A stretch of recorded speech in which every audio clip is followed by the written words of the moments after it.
Hello everyone, welcome to my channel Mitra education hub. तो आज के वीडियो में हम लोग जो है नेक्स्ट पार्ट देखेंगे हमारे चैप्टर का।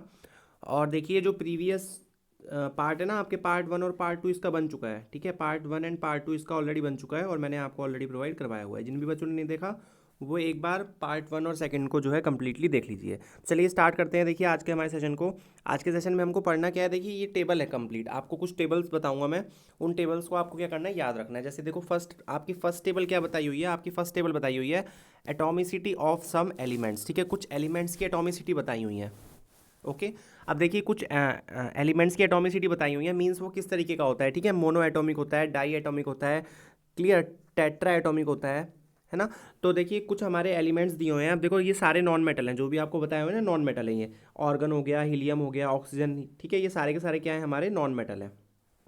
क्लियर। अब देखिए कुछ नॉन मेटल होते हैं जिनकी जो एटॉमिसिटी होती है वो क्या होती है, मोनो एटॉमिक होती है। एटॉमिसिटी का मतलब क्या होता है कि उसके साथ में कितने जो आपके एटम्स है वो कंबाइन है। ठीक है, उसकी कंबाइनिंग कैपेसिटी एटम्स की। ठीक है, अभी देखेंगे हम सारा। तो यहाँ पर देखो आपको क्या बताया हुआ है कि ऑर्गन और हीलियम जो होते हैं वो मोनो एटॉमिक होते हैं।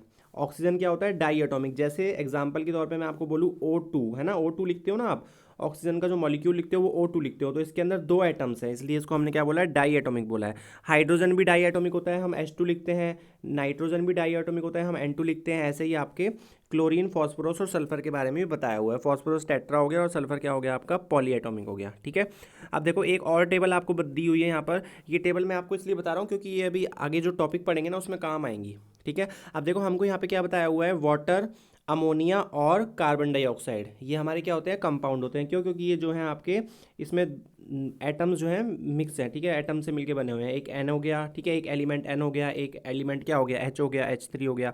ठीक है, तो ये एलिमेंट से मिलके जो बनते हैं वो कंपाउंड है आपके। अब देखो आपको यहाँ पे मास का रेशो बताया हुआ है। ठीक है, हाइड्रोजन और ऑक्सीजन का कितना होता है, हाइड्रोजन ऑक्सीजन का यदि मास देखोगे आप तो यहाँ पर हमारा होता है 2:16। क्या होता है, 2:16। जब इसको आप रेशो में डिवाइड करोगे ना तो आप क्या हो जाएगा, 2 से इसको क्या कर दो आप, डिवाइड कर दो, तो आपका क्या आ जाएगा, 1:8 आ जाएगा। ऐसे ही आपका अमोनिया का बताया हुआ है 14:3। और इस तरीके से आपका कार्बन डाइऑक्साइड का भी बताया हुआ है, कितना है, 3:8। ओके, तो चलो आगे चलते हैं। आगे देखो क्या बताया हुआ है, आगे हमको दिखाया हुआ है the ratio by number of atom for a water molecule can be formed as can be found as follows. ठीक है, अब देखो आपको क्या यहाँ पे समझना है, आपको देखो एक तो रेशो बाय मास और एक आपको एटॉमिक मास, इन दोनों का रेशो लिखना है। ठीक है, रेशो क्या लिखना है आपको, किसका रेशो लिखना है, एक तो मास का रेशो लिखना है और अपॉन में, मतलब रेशो बाय मास अपॉन में एटॉमिक मास। एटॉमिक मास को मैं AM से लिख रहा हूँ, एटॉमिक मास। ठीक है, अब जैसे आपको सपोज करो हाइड्रोजन का निकालना है। ठीक है, तो हाइड्रोजन के लिए आपका देखो रेशो क्या दिया हुआ है, रेशो बाय मास कितना है, 1 है। एटॉमिक मास कितना है, यहाँ पर भी 1 है। आप क्या करेंगे, दोनों को डिवाइड कर देंगे, 1/1 कर देंगे, कितना आ जाएगा, 1 आ जाएगा। ठीक है, अब ऐसे ही आपको ऑक्सीजन का देखना है। ऑक्सीजन का कितना है, देखो रेशो बाय मास कितना है आपका, 8 है। ऐसे ही एटॉमिक मास कितना है आपका, 16 है। ठीक है, अब आपको क्या करना है, मास रेशो को एटॉमिक मास से डिवाइड कर देना है। ठीक है, तो आपका 8/16 हो जाएगा। 8/16 को आप क्या लिख देते हो, 1/2 लिख देते हो। क्लियर है। अब हमको क्या लिखना होगा, इसका सिंपलेस्ट रेशो लिखना है। तो देखो एक बात बताओ, H/O लिखोगे, H का रेशो कितना है 1, O का रेशो कितना है 1/2। तो आप क्या कर दो, दोनों साइड जो है 2 से मल्टीप्लाई कर दो, तो आपका क्या आ जाएगा, 2:1। यहीं पे आपको देखो 2:1 बताया हुआ है।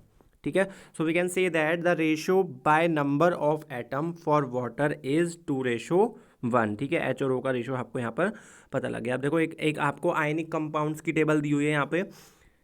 ठीक है, आयनिक कंपाउंड की टेबल आपको क्या बताया हुआ है कि कैल्शियम ऑक्साइड, ठीक है, कैल्शियम ऑक्साइड जो होता है वो एक कंपाउंड होता है, किन किन एलिमेंट से मिलके बना होता है, कैल्शियम और ऑक्सीजन से मिलके बना होता है। ठीक है, अब इसमें आपको जो है रेशो बाय मास, ये आपको याद रखना है, कितना होता है, 5:2 होता है। ऐसे ही मैग्नीशियम सल्फाइड क्या होता है, मैग्नीशियम और सल्फर से मिलके बना होता है, मास रेशो कितना दिया हुआ है आपको, 3:4।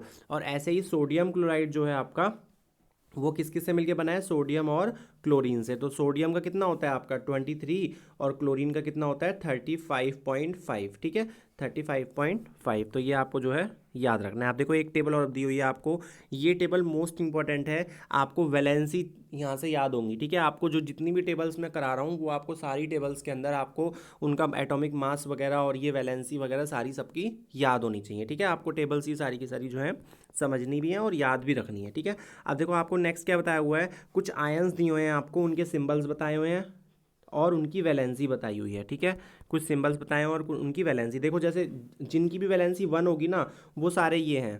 ठीक है।